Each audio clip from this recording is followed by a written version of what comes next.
Hello and welcome to ProLab Studio here at Bird Barrier headquarters in Los Angeles. We have a very special presentation today with a very special guest. I myself do business development for the company, and Cameron Riddell is the president of Bird Barrier now 30 years. This is the 30th anniversary special podcast we're going to do, and of course we have some celebrations going on this year. And we just want to talk about the history of this company and from your perspective, all the things that you've gone through in 30 years. I know I've been here roughly going on 8 years, so I've not even seen a third of the history of the company. And you know, there have been a lot of changes over the years. So I guess what we'll do is we'll start with the first year of the company. Obviously, we've got this logo behind us, 30th anniversary. 1993 was the first year where you kicked off the company, and it started with just one product. That's more or less the history? That's pretty close. Thanks for having me on your podcast today. Sure. It's an honor to be here with you in this fantastic studio. I better let you in here. Yeah.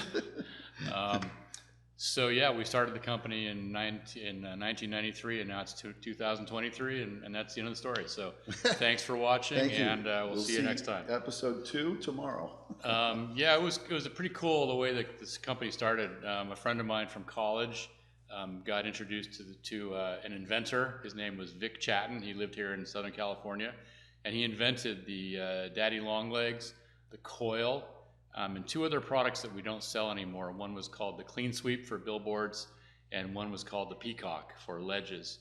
And these two products, we bought his patents from him, and he was an older dude. He died a couple years later of old age in his mid-80s, because he was already in his 80s when we met him. And he invented a lot of really interesting things. When you went to his house, he had all kinds of crazy inventions hanging on the walls and in his house. And one of the things that he invented was the modern day beer keg and beer tap mechanism. Wow. So the mechanism that everybody's used in bars and fraternity houses for the last 30 or 40 years, Vic invented. Incredible tool for the survival of human history. Yeah. The beer keg. And he invented the coil because he had birds on his on some ledges at his condo, and he didn't like them up there, and he didn't like the option of spikes. He thought spikes looked mean and didn't like the look of them, and so he developed the coil, which is sort of like the slinky. He made it out of a different material, and he was able to get a patent on it. So we bought the patent to the coil and the Daddy Longlegs and the other products, and we started off the company with a little warehouse and one box of coil. Like it had 30 coils in it. And that was our entire business. That was it. So then your first approach to marketing that was a better and more improved version of Bird Spike? Was that sort of the pitch? Yeah, we thought we had like a real humane aspect of bird control. Like, you know, if you stick your hands on bird spikes, you'll cut yourself, and if you jam your hand down the coil, it'll just collapse over. And so birds would land on or try to land on it, and it would start collapsing, and they'd take off. Yeah. And that was it. And we thought this is the greatest thing, and we now have the best solution to bird control ever, and we're going to go out and make a lot of money, and we have all the answers. We thought. Put all your eggs in that one basket. You know, of course, another bird term. But this is the first box of the way the product was sold. Why don't you show that on our little overview camera here? This was. Can you see that? Okay, Zach? Yep. And go ahead and open it up. So anyway, this was the label. This was the logo, a bird, and with a red line through it.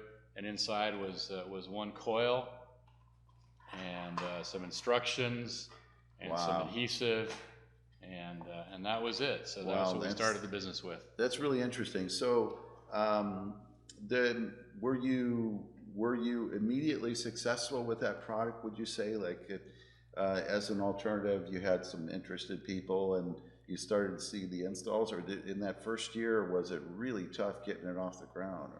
First couple of years were tough. We spent some time dealing directly with grocery stores and actually doing some jobs for them to put coils up on stores around the area. I see. And malls. and things like that. And then we started, we didn't even know really much about the pest control industry at the time. Okay. And we decided that these guys would be a great avenue to go out and take the products to market. Wow. So we started visiting Southern California pest control companies, primarily Dewey, because they had a lot of locations around, and we got to know the owners of the company, and they really liked the idea, and they let us go out and help them sell bird jobs to their customers with some of their people. So your first mode was to go to end users, and then you realize there's an industry that, the pest industry is a natural for this. Yeah. They're already dealing with pests, and birds have become more and more of a problem, and so bird coil. And then this was the first catalog apparently from that year. That's it's not really a product catalog, but it was your first marketing piece. And that on this piece is the first logo for Bird Barrier. Yeah, we thought we were only going to ever be in the coil business, so our logo had a coil on it. So that's the logo right there in the center. And then and a friend of mine who's a graphic designer put this together for us. And then on the inside, you see the 4 original products, which is the coil here at the top, and this is the clean sweep for billboards. This is the peacock, which was long wavy rods on a ledge, and then this is the daddy long legs, which is ironically and ultimately still one of our best selling products. So the daddy long legs has been the home run of Vic Chatton's original patents. Oh, really? That we have continued to do really well with, and it continues to solve lots of problems. And so that's the original. Very short-sighted of us to do a logo based on the coil, because 5 years later we were doing other things, and so we had to go away from that logo. And I'll show you that when we get to that part. But your first thoughts with those 2 main daddy long legs and coil, you thought that would be the end of what was needed for bird control, and that these 2 would solve all the problems, and there wasn't really a lot more thinking beyond that in the early days. Yeah, we thought we were done from the product development standpoint. We didn't even know about netting yet. We didn't. The amount of stuff we didn't know is ironic. And honestly, if we had known all of that, we might not have even done the business. We might have said, "Oh my God, there's too much stuff out there, and it's too far along, and there's no room for us." But we were ignorant and idiots and just plowed forward. But it proved effective. Yeah, it proved effective. The times that it was installed, the people were happy with what the end results were. Yeah. Right. Yeah, the people were happy.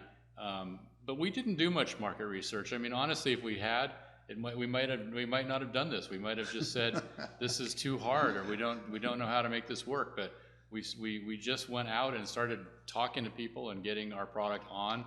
And I'll tell you, there was a turning point for this business a year or two, and a buddy of mine and I wanted to make a video. He just got this new VHS camera, or a 8mm, I forget what it was, but a video camera. And we went down to Hermosa Pier, and there was this restaurant down there right by the pier, and its sign was covered in pigeons. Yeah. And we went into the store and we said, "Hey, can we put our coil up on your sign, for a few minutes?" And they said, "No, you can't." So it turned out there happened to be a ladder leaning up against the building in the parking lot. And I just said, "Put your camera over there. I'm going on their roof," because it was really crowded, sunny day, and I'm like, they're never going to notice if I'm up there. Right. So I went up, and the sign was only a few inches below the upper ledge. So I laid on my stomach and I attached the coil onto the sign, and immediately the birds came and tried to land and couldn't. And my buddy Jordan, who was across the street with the camera aimed up on what was going on, filmed amazing footage of pigeons coming in and touching the coil and taking off. The bird coil shuffle.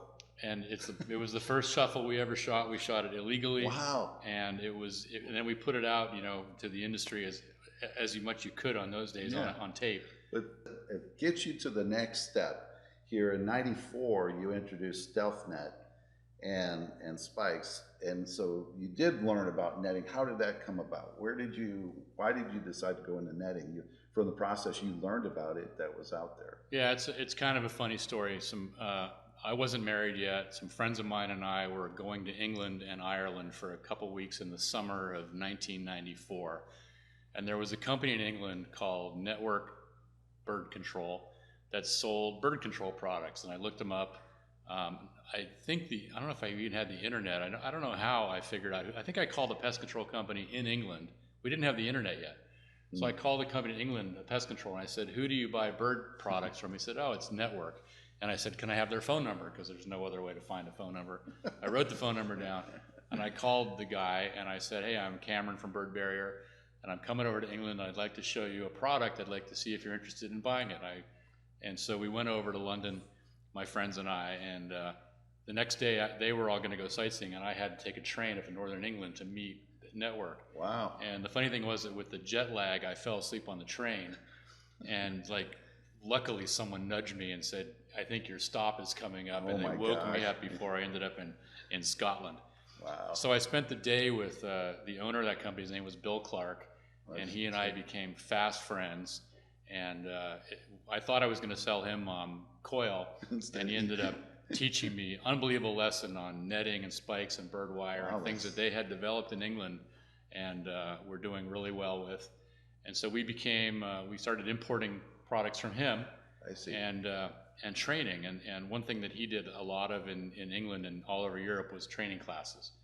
And so we adapted those. He helped us with that a little bit, and we introduced training here in the U.S. in 1994 or 5, and that made all the difference. So he viewed you at that point as a customer. That's why he's willing to go through this. It was an investment, and it was a win-win situation. And now his solutions over there reach the U.S., where the market's huge for this sort of thing. Yeah. And so it wasn't just innovating, I think, about the net, but I think in that point, training, you realized a big part of bird control, as I've learned, is that it's really not selling as much as educating customers and educating the installers on the profit opportunities, the value you're bringing, how you can enhance your business. So, but I have to ask, though, at this point in the first year or two, was most of your sales being installed in Southern California exclusively, or were you making your way across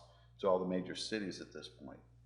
Well, we started training classes, and we took this offering to Van Waters and Rogers and said, we want to do training classes around the country. We want to do 15 or 20 a year. We want to do them in your buildings, in your training rooms, with your people and your customers. Yeah. And that worked. We probably taught 500 people a year for the first couple of years throughout. And I still meet people as I go out and train every once in a while, and it's once a year I'll get one or two. I was at that class, and they'll remember you. They remember the whole company, and it's so cool whenever I meet people like that, because they describe it. We'll put a picture up. There's a picture that was just sent to me by a Van Waters sales rep from 28 years ago of a class in front of a Van Waters truck, and I look a little younger. And it's pretty cool seeing that, and that worked. That taught people how to assess a problem and how to pick the right solution. And then it was very involved because we would always make it a 2-day class. And the second day we did nothing but a bird job. We would net off a loading dock or a tank area at an industrial chemical supply facility. We really did some pretty tricky jobs that sometimes we weren't even done. But I had to leave, and then the people in the class I know they finished it the next day. So we're a little different now in how we do this. Yeah.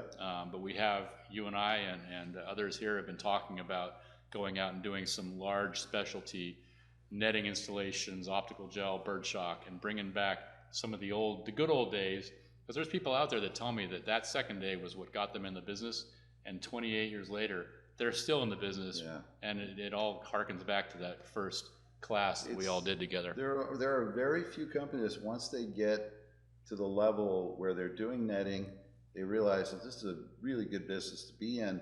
They don't then just abandon it. They continue on and on and on, and they hand it off to future installers and businesses. Now, at that time, though, when net came in, it's interesting that you then started carrying Spike. What I find interesting is that first you come out with a product that was the better alternative, but then if you can't beat them, join them. At some point you said, well, they're too big, a huge market for bird spike. There is a place for spikes in the industry. And so did you immediately come out with your own line? How did spikes enter the picture? No, Network in England was carrying a spike that was made in France ultimately, and we decided to bring that in. And there was two reasons. It was a good seller in Europe, and also we actually learned more about how birds approach spike. And birds don't hit spikes hard. They don't just hit it. They hover above and they're looking at it and they try to figure out what's going on, and they might touch it, grab it a little bit, and they take off. You've seen this yourself. Yeah. So we were comfortable that we weren't going to be hurting birds or anything along those lines, and so that's why we decided we'll offer spikes as well as coil. And we also offered bird wire, which is another ledge product, which is very common in Europe. It's favored by architects. I mean, currently in the Bird Barrier catalog, I think there's 7 or 8 different ledge products, and they all have a place. They all have a list of pros, a list of cons, aesthetic issues, opportunities, pricing. Some of them is just preference by the installation company, what they want to use. We have some customers that started using coil in the mid '90s, and they still buy lots of coil. That company just loves coil. Yeah. They're good at it. It is a good product because it's stainless steel. It's a lot cheaper than spikes. And so that was kind of our logic. We always wanted to understand how the products interacted with birds, or how birds interacted with the products, and what was the result. And we felt spikes fit our range at that time. What about bird wire at that point, though? You mentioned bird wire came into the picture. Was it already existing in other forms, and you just came out with your own version? We brought in bird wire from England. So Network. it had been in use in England, not really in the U.S. yet, and then you bring it in and come up with your own line, and you developed the hardware for it. Well, there was another company that was also selling a company called Hotfoot was selling some netting and bird wire also. I see. So we were, they might have had it a little bit before us in the States, and they're still in business today. Okay. But yeah, it was, we just did a really good job. I had been in the publishing business before this, so I had a good grip on catalog publishing and photography and graphics, and so we put out literature and catalogs. There was no catalog in the U.S. at the time in bird control, so we put out a catalog, and through Van Waters and Rogers distributed it to thousands of pest control companies. Yeah. Suddenly this thing shows up in all these offices around the country, and then the phones started lighting up because there was still no internet. So it was like, right. So that hard copy catalog in hand for pest technicians, that was a valuable tool. It became probably the go-to tool. And what I love about it to this day is that it's not just a product catalog, but it's a field guide. It's an install spec manual. It gives you everything you need. I really have watched newcomers get that catalog, and they become so well versed in all the products and how they get installed that they just live out of that thing. And rarely do they even go onto YouTube to watch the actual videos. So it's really well put together each year. It got more and more refined. Now at this point, though, we haven't entered your first full catalog, but you mentioned, what year was that? Now you have your first. Well, the first catalog came out in 1996. Zach, are you filming on this camera? And is that what that particular catalog is from? Yeah, this is the 1996, the very first catalog, and you see a pigeon there. This says Mike's, because I found this in someone's drawer, and it said Mike on it. He used to be a salesman here for us. And inside was all black and white. Oops, let's show you another product page. All black and white pictures of the products. Wow. There's the daddy long legs, and so just a lot of similar things. You see turnbuckles and cable and some of the tools that we still sell. A lot of that hasn't changed over the years. Isn't that amazing? Like, they still got some of the same products. No way to improve on them. They were good, and you still do it the same way. So there's a funny cartoon that was in this catalog that I just saw this morning, and if you can see that, but these pigeons are having a conversation. We're promoting on this page training, and this guy says, teach your customers to use plastic owls, and then this guy says, birds have rights too, and this bird barrier products are a waste of money. So these birds are giving their comments about our training and our products. That's interesting. And I always loved that comic. So Yeah, it's so that was 1996. So it took us 3 years to get a catalog together. All right, and up through there, I see, Sam, I'm just looking through some of the notes now. As far as profitability, though, like you had to invest money, you have to invest in the inventory and all these other things. At what point in that process did you feel that it was self-sustaining? Like what year did it get to where it was self-sustaining and you're definitely getting more money out of it than you're putting into it? Do you remember? Well, we didn't take paychecks at all for the first 2 or 3 years. I mean, we just, I had done some other stuff and saved a little money in publishing before. So didn't need much then. Had a little apartment on my own, and I actually ironically met my wife about the same month that we started Bird Barrier. Wow. And she and I were able to go on cheap dates and she had a job, so she probably paid for more dinners than I did. How did you even get her to go on a date when you first told her what you did? You work in bird control. You're basically solving the world of bird dropping problems. I know from my experiences telling people, sometimes it is the most bizarre reaction that people have because they don't realize that there's such a need. I know I myself, when I was recruited in, I remember what that was like, thinking, Bird Barrier, there's a company that does this. But I'm sure now she's seen the whole arc of the company up to this point. But there had to be a little bit of like, what do you do at the beginning? Or yeah, she was curious. I mean, I didn't even know what to say at the time because I mean, I think we were just figuring it out ourselves, like just buying the patent, like really from the very beginning. That's when I met her. So it wasn't like we'd been doing it a couple of years and already knew what we were doing. Right. We didn't know what we were doing. Wow. And she was in marketing, working at a big ad agency, and helped us think through a little bit.